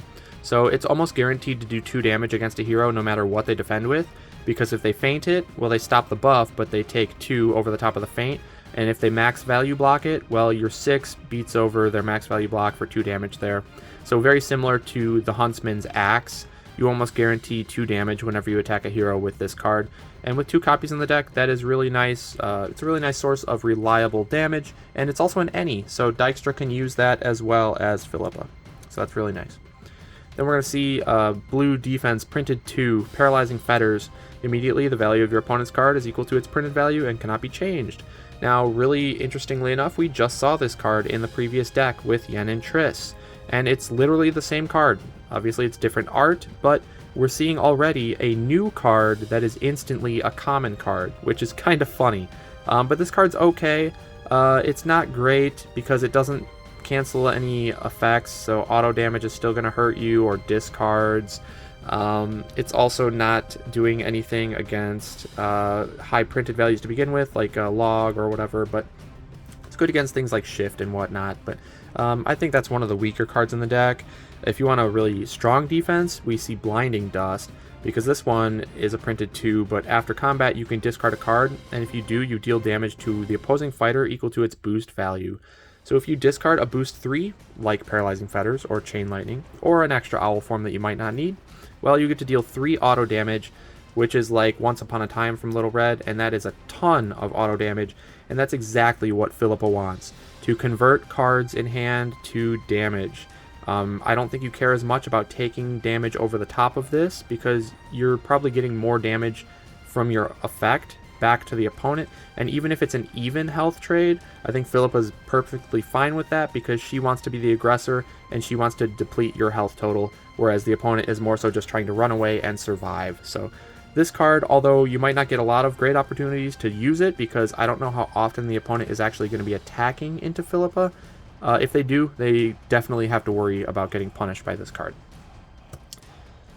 And next up, we have the classic Do My Bidding, and we saw this one revealed already, but it is so dang cool to see Do My Bidding, probably the best defense card in the entire game. If not the best, it's definitely a contender for the top few. We've seen this in Dracula's deck. It combos perfectly with Beast form, and it should combo pretty well with Owl form as well, because immediately you get to return your opponent's card to their hand, look at their hand, and choose a card for them to play. So you can pull out a defense, like a versatile that would have been really good on defense, and force them to attack with it, and then you can make up your following counterattack with the Owl form, and they no longer have that great defense to use because they spent it on attacking because Bidding pulled it out. So Bidding is incredible to set up Owl form turns, I believe. And we'll see how effective this is in a deck that's not Dracula, because we all know the 1-2 punch of Bidding into Beast form with Dracula is one of the most deadly combinations in the entire game. So we'll have to see if it is similar with Philippa with Owl form. Nonetheless, Bidding is an amazing card. Next up, we're going to see Spellbreaker, another amazing card because it's a Feint plus, because immediately you cancel all effects on your opponent's card, that's a Feint. And after combat, you end the turn. So this is kind of like a trash talk. It's only a printed 2, but once again, if you're ending your opponent's turn prematurely, I think you're fine with that as Philippa, because they don't get to run away to get out of your zone to avoid a double counterattack turn. They don't get to draw more defenses, and Philippa is fine trading damage, I think, because if the opponent didn't get to draw and run away, well, they might be more vulnerable, and if you guys are both pushing down to low hand count, Philippa excels in that area because her ability gives her free cards where the opponent has to take maneuver actions to run away to try to draw defenses, whereas you just get the card draw for free. So Spellbreaker is an insanely good defense, and 3 copies in the deck is great to see. Next up, we're going to see Redanian Plot. So this one is immediately your opponent may discard a card, and if they don't, ignore their card's value. So this could be a decently good attack if you're trying to just push them down to low hand count, which is definitely a viable strategy with Philippa. It's also a great defense if they choose to attack you, and it's an any, so Dykstra can use it as well. So this is great, because if the opponent is attacking you and they want to deal any damage, well, they must want to deal damage, otherwise why would they be attacking, right? And they're going to have to discard an additional card, pushing them even further in the hand count in order to succeed in their goal of dealing damage. So Redanian Plot is a fantastic card in both regards. Cunning is a 4-value versatile. After combat, your opponent may discard a card. If they don't, deal 2 damage to the opposing fighter. Wow, that's really good. It's yet another card to push their hand count down. And if not, well, you're just converting to damage instantly, which is your whole goal in the first place. So it's a win-win for you. It's a printed 4, and it's an any. What more could you want? This card is incredible. And then we have a couple of schemes to round it out. So Polymorphy is the ongoing scheme. You get to place Philippa in any space. So that can set up for Lightning Bolt because you haven't technically maneuvered, even though you've warped to any space. But then the ongoing effect is insane. Philippa's move value is 5. Wow, that's crazy. But then you discard this card at the end of your turn if Philippa is not in a zone with an opposing fighter. I don't think that's too difficult to keep up, because being move 5 and just the way this deck works in general, the way it typically functions, you're going to be the aggressor. You're going to want to approach your opponent every turn and make an attack. So the only way you're not going to end in a zone with the opposing fighter is if they use some kind of defensive movement effect to move away out of the zone after combat and you weren't prepared for that. But there are, I think, ways to get around that. Or maybe not, actually. Now that I look at all these cards, you'd have to be attacking with Spellbreaker to cancel their movement effect. So yeah, I don't know. Maybe this card does get broken pretty easily. We'll have to see. But being move 5 obviously is insane, especially for an aggressive character. You're always going to be able to reach your opponent, no matter what. You're just going to be able to chase them down like a maniac. So Polymorphy is a really cool card. And if you feel like you don't need the extra movement because you're doing fine with just your move 2 ranged, well, it's a 3 boost value. So if you want to discard it to something like Blinding Dust, that works out really well. And then we have Backup Plan. So this is just choose one, which I always love choose one schemes. You either set Philippa's health to 5 or you draw 3 cards. So drawing 3, I don't think you really need necessarily unless you're going for some kind of massive owl form, because typically you're going to be playing at low hand, and low hand will let you draw up to 4 at the end of every one of your turns by default. So you don't really need to draw 3 extras when you're just drawing for free at the end. Setting the health to 5 is obviously really bad early, but if you get low on HP, like let's say if Philippa's down to 1 health, well, setting your health to 5 is 4 healing, which is absolutely ridiculous for one scheme. But even getting 2 healing is really good. So this is a good source of healing. And then the card draw, once again, I think that's only if you like want the massive owl form. So let's say you start at 7 cards for the turn. You play the backup plan, you go down to 6 because you played a card. You go up to 9, you attack with the owl form, and you have 8 cards to discard, so that bumps owl form up to an 11. And that would be only really done probably as a finishing blow when you can confirm a lethal, maybe after a do my bidding play or something of the sort. So I don't think you're going to be using the draw 3 very often, but when you do, it could definitely close out a game for you, which is really cool. And then last but definitely not least is Spymaster's Ruse. This is the only card that is Dijkstra specific. It's 2 copies of the scheme, and you choose an opponent. They reveal 4 cards from their hand. You choose 2 of those cards for them to discard, and then they draw 2. So this is really cool for many reasons. First of all, if they only have 4 or less cards in hand, they're revealing their entire hand to you, and you get to choose 2 of the best cards for them to get rid of. Now, them drawing 2 also pushes them closer to fatigue, so if they're too busy running away and they're not making any counterattacks on you, then you're doing more attacking than they are, and they're just maneuvering, so you're keeping the deck counts relatively even in that case, even if you're drawing with your ability, if they're not making counterattacks on you. So with that being said, and the deck's already being roughly even in that case, this is pushing them even closer to fatigue, because even though you're discarding 2 and they get 2 cards to replace them, their hand size stays the same, but their deck count does not, because it goes -2 in deck. So that is really important in terms of forcing initiative and playing around fatigue. So this card is just really, really strong. In a way, them drawing 2 cards might hinder you, because if like you look at their hand and they don't really have defenses to begin with, and you discard 2 cards and then they draw into defenses, you're going to feel pretty bad at that point. But also, just the upside of this card I think is just too great, because you might just be able to get rid of defenses and then they might draw into attacks. So it could just be the opposite, you know. And you can also get rid of key cards that they might not have any options to recur. You know, if you discard 2 beast forms from Dracula, well, now you don't really have to worry about combat damage the rest of the game.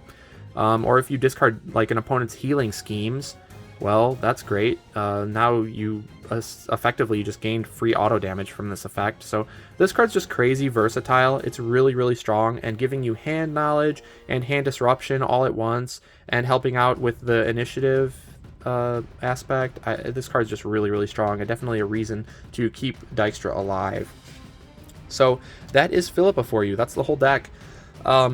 As we can see, it's not great with printed values. There's not a lot of high printed values, but the effects are pretty crazy, and it's another weird one to evaluate, because you know, it's kind of like Genie, where when you just look at each of the cards, they're not like super impressive, but you got to think of the context of the cards in an actual game. And if you are just pushing the opponent down to low hand count and pressuring them every single turn to where they don't even feel comfortable counterattacking you, and you just get free card draw with your ability at the end of all your turns, you might be able to land some undefended hits at some point and just put your opponent in a really bad spot with pressure. So this is the other one I'm most excited for. I cannot wait to try this out in a 1v1. I think in a 2v2, like I mentioned, it's going to be an absolute menace of a deck.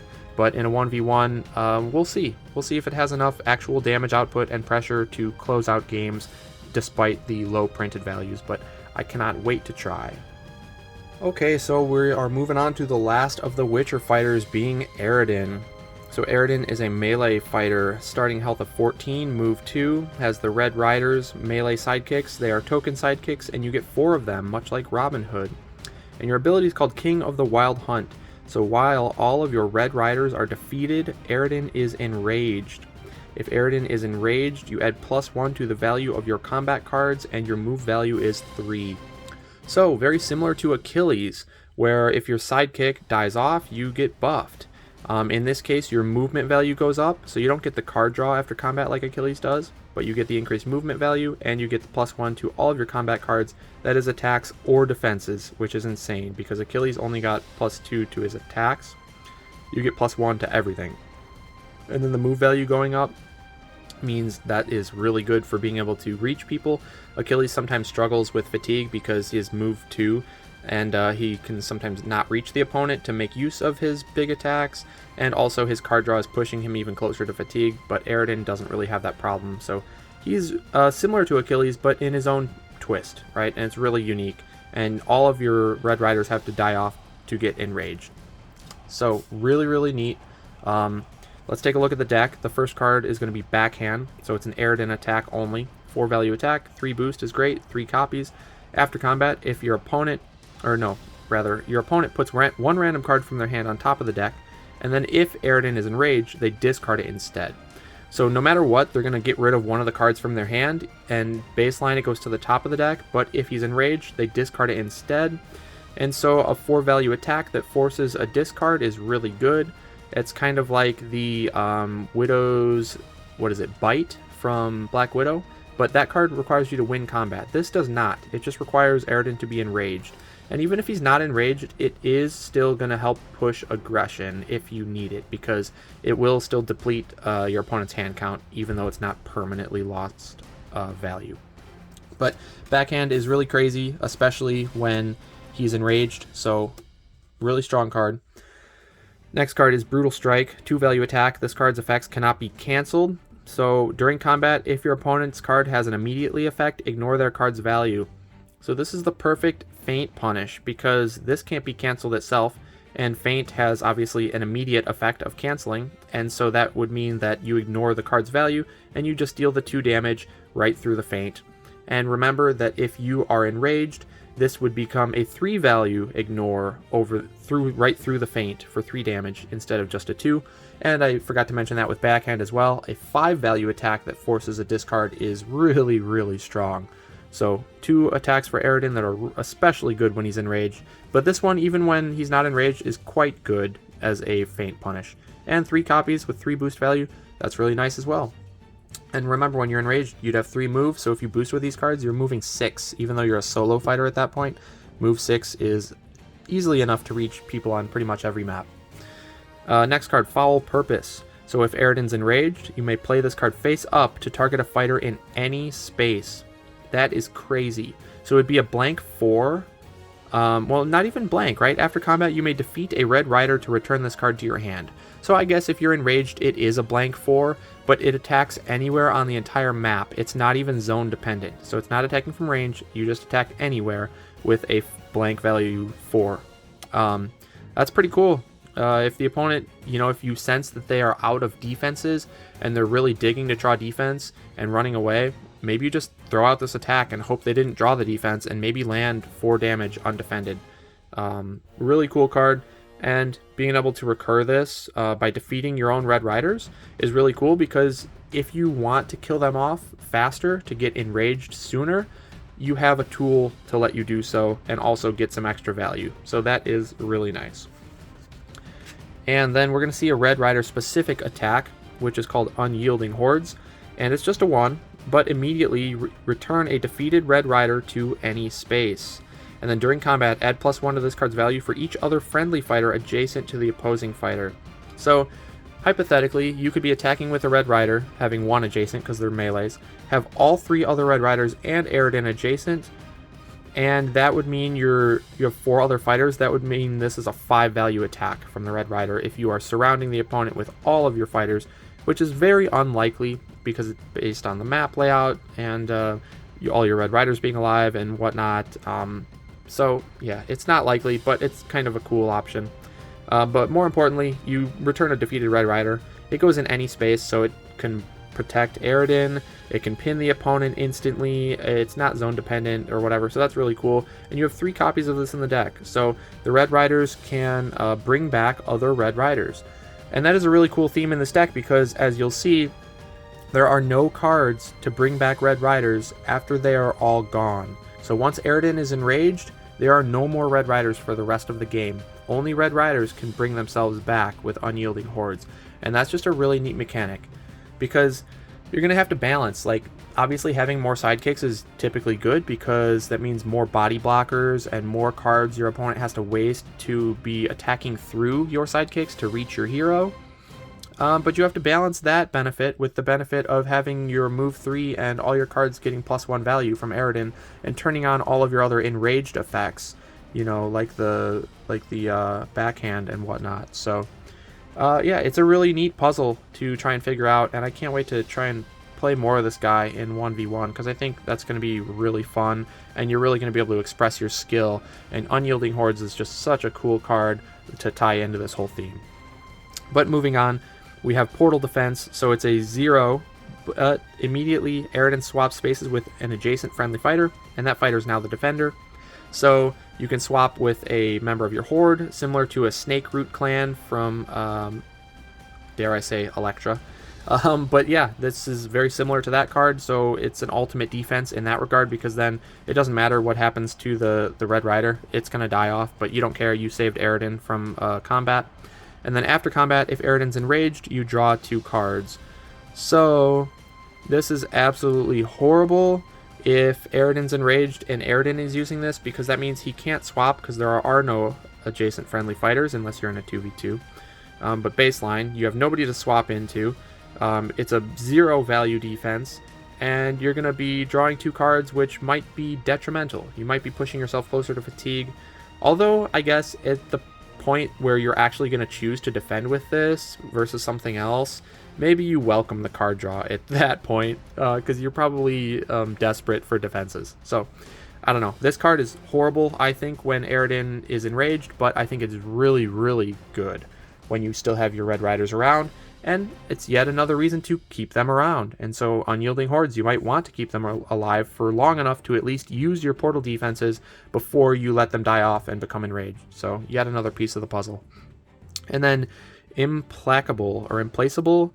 If Eredin's enraged, you may play this card as an attack, and during combat you may boost this card. So this card's insane. It's already a 3 value defense that you can boost, which can be upwards of easily, you know, a 6, as we can see. That's really, really cool and really strong already, because if they attack with you with a 4, okay, you can just take 1 damage and not feel too bad about that, most likely, and just save yourself a card. But if they attack with a 5 or a 6, well, you can boost it up to save yourself the health by spending that card. So really flexible. 3 copies in the deck is amazing. 3 boost value is also amazing. And if he's enraged, you can use this as a 4 value second shot, which is just ridiculous. Right, so you play this as an attack, it's a 4 value printed. If it's fainted, okay, you deal 2 damage over the feint as a punish, you're happy with that, and you don't have to boost. And if it's max value blocked, well, a 4 into a 4, boost with a 3, and you land 3 pure damage over the top of their max value block. So Implaceable is crazy. Next up, we're going to see Icy Guile. So it's a 2 value versatile, it's an any, 3 copies in the deck. Immediately, if Eredin's enraged, cancel all effects on your opponent's card. During combat, you may defeat a Red Rider to ignore the value of your opponent's card. So, It's cool. It's if he's enraged, this is a 3 value feint, which is really good, and it's offense or defense, so that is really, really strong if he's enraged. But if he's not enraged, you can defeat one of your red riders to ignore the value of your opponent's card. So you could just hit for 2 damage right through any defense they play, as long as this is not canceled itself. Or you can have an ultimate defense by just defeating one of your red riders. So yet another reason to keep them around. But if you want the buffed up cancel, well, then you want them gone. So this card has benefits on both sides of the coin. So that is really, really cool to see. And then next up, we're going to see Wild Hunt. So a 3 value versatile. Once again, it's an any, 3 copies. After combat, deal a damage to each opposing fighter that's adjacent to at least one of your fighters. And if Eredin is enraged, you deal 2 damage instead. So, I mean, think about this. If you still have Wild Hunt, you can spread them out and deal 1 damage to each opposing fighter adjacent to any of them. So that could ping off like multiple token sidekicks at once, like if you're against, let's say, Medusa or Wukong. But if Eredin's enraged, you deal 2 damage instead, and you're probably only going to get 1 fighter with that. But at that point, it's like a 4 value versatile counterpunch, which is just crazy. And there's 3 copies of this in the deck, so that's just a really, really effective form of auto damage with the Wild Hunt. Really cool. And then we see 3 copies of Skirmish. This art is just incredible. It's your classic Skirmish art with Eredin on it. It's the same card you know and love. It's a max value block. After combat, if you won the combat, move one of the fighters in the combat up to 2. When he's enraged, this is a 5 value Skirmish, which is absolutely insane. I mean, what more is there to say about this? It's just a great card to have in the deck. And then last but not least, we got a couple of schemes. So Might of Anl. So this is the ongoing scheme. You draw a card and gain an action when you first play it. And then Eredin does not take damage except combat damage or from exhaustion. So this prevents all auto damage to Eredin specifically, which is insane. So he still takes fatigue damage if he runs out of deck. And he still takes combat damage, of course, but no other effect damage. So that's really strong. But you discard this card at the end of your turn if you didn't attack. So this, again, incentivizes you to be aggressive and push the tempo. So really cool card. There's going to be matchups, I think, like against Little Red or Sherlock, where this card just absolutely carries you, because those decks have much less damage in terms of printed damage from combat, and they're mostly effect-based, and this kind of just shuts down those matchups in particular. So this is just going to be probably the best card in the deck in certain matchups. And then the last one, we have Close for the Kill. So Close for the Kill, you draw 2 cards, move each of your fighters up to 3 spaces, and they may move through opposing fighters. 3 copies of this in the deck. It's kind of mediocre, I think, because you don't get action gain. So to draw cards and get movement but no action gain means you cannot instantly make use of those cards you drew and that new positioning that you've gained. You can set up pins with this really nicely, and it does give you ammo, you know, to hold the pin with the card draw. But most importantly, if you see, it's got a 4 boost value, and there's 3 copies of this.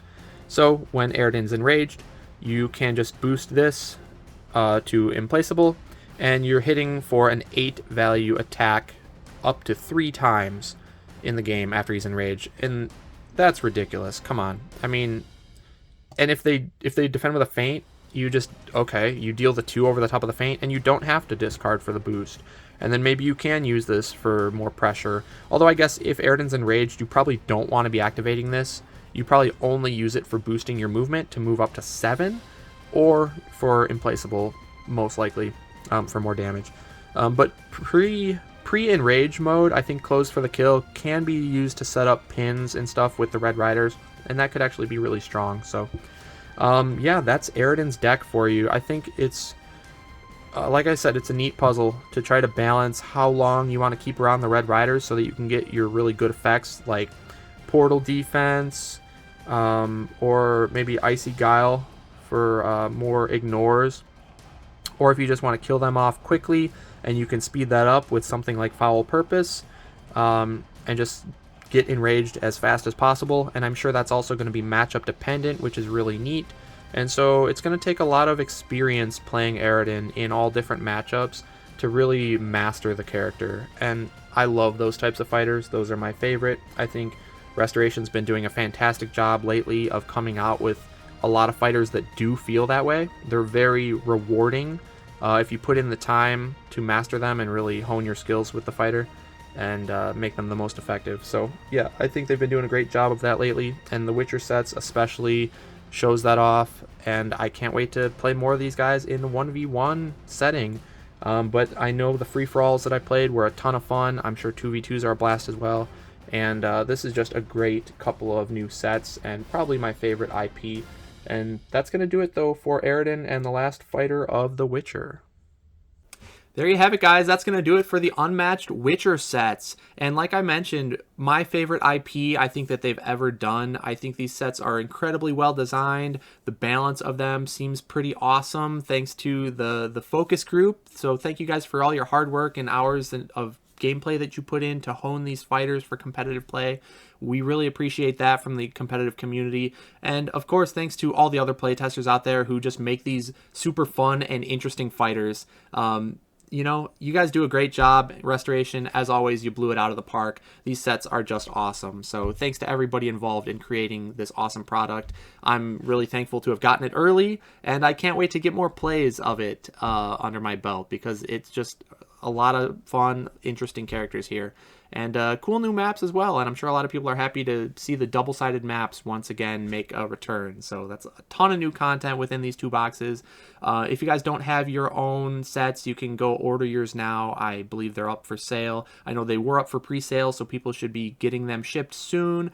So there's just a lot of hype going around right now. It's the best time to be an Unmatched fan when the new sets drop. So I'm just happy to be a part of it. So thanks everybody for watching. I hope you enjoyed it. Make sure you leave a thumbs up if you did, and subscribe to the channel if you're not already. And you can consider supporting me on Patreon, where I do a series matchup of the month where you can cast your votes for future episodes to see your favorite fighters in action. And yeah, I just appreciate the support from everybody out there. I can't wait to play more of the Witcher sets. It's been a blast to do all the reveals and whatnot. So thanks again to Restoration for letting me do reveals and be a part of that early media access team. And yeah, this is just awesome. So go play The Witcher, guys. Get the sets, have some fun. Let me know down in the comments what you all think. But that's going to do it for me for this one, everybody. So thanks again for watching. I'm ZeroSkater12, and I'll see you next time.